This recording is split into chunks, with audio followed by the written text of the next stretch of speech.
초콜릿은 달콤해 달콤해 달콤해 오렌지는 상큼. Good day everyone. Today I'm going to report the reinforcement and schedule of reinforcement. When we say reinforcement is defined as something that strengthens the behavior or sometimes called as the response strengthener. Something that strengthens behavior is referred to reinforcement or response reinforcer in some cases.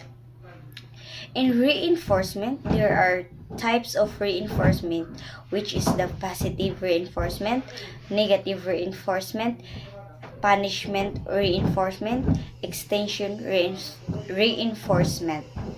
When we say positive reinforcement is defined as the addition of a pleasant stimulus, this is exactly what is illustrated in the Skinner box.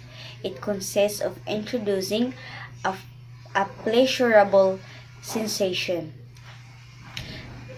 The negative reinforcement is taking something away from a situation that subsequently increases the occurrence of the response.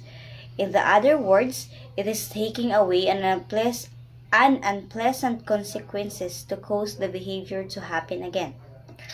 Removing something from a setting causes the response to happen more frequently, or to put in another way, it removes a negative consequence that would otherwise present the activity from the occurring. Now, the punishment reinforcement. It refers to adding something adversive in order to decrease behavior. For example, it is disciplining or spanking, suspending an employee for breaking the organizational rules. Punishment can be equalized in reinforcement from alternative source. Negative reinforcement involves the removal of a negative condition in order to strengthen behavior. Punishment. It involves either presenting or taking away stimulus in order to weaken a behavior. The practice of increasing an unpleasant stimulus to reduce activity. Extension reinforcement. When you remove something in order to decrease a behavior, this is called extension. You are taking something away so that our response is decreased so that our response will decrease. For example, if an employee no longer receives praise and admiration for his good work, he may feel that his behavior is generating no fruitful consequences. Extension unintentionally lower desirable behavior. Extension describe the process of taking away a stimulus in order to reduce behavior. In order to reduce a response, you take something away. Now, the alternative reinforcement. It is the punishment. It often applied in school address disruption, MAG 2021. Enumerated some common punishment like loose privileges, removals from the classroom, and an out of school suspension and expulsions. Nonetheless, there are several alternatives to punishment. In schools, punishment is frequently used to address disruption.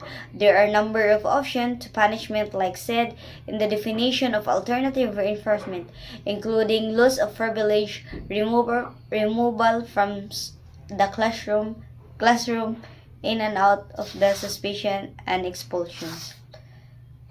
Now, let's talk about the schedule of reinforcement.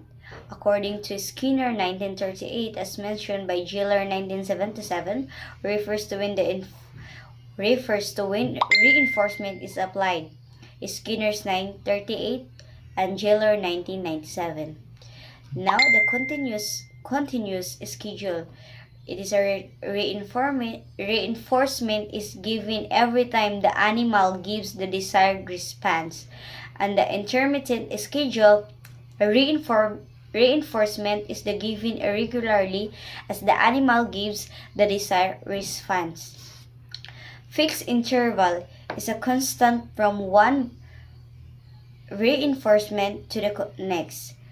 The variable interval is the time interval varies from occasion to occasion around some average value.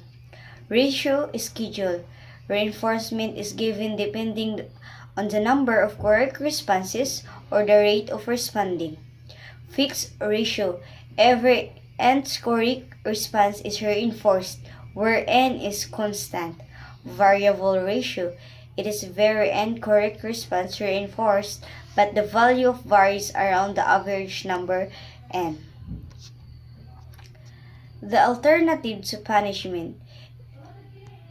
Punishment is often applied to schools to address disruption. Mag 2002, as I mentioned, enumerated some common punishment like loss of privilege, removals from the classroom, in and out of school, suspension, and expulsion.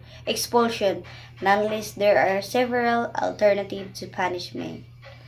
Change the discriminative stimuli. Mode misbehaving student away from other misbehaving student.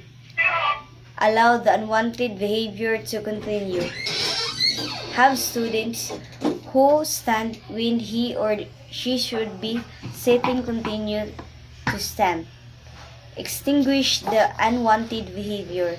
Ignore minor misbehavior so that it is not reinforced by teacher attention.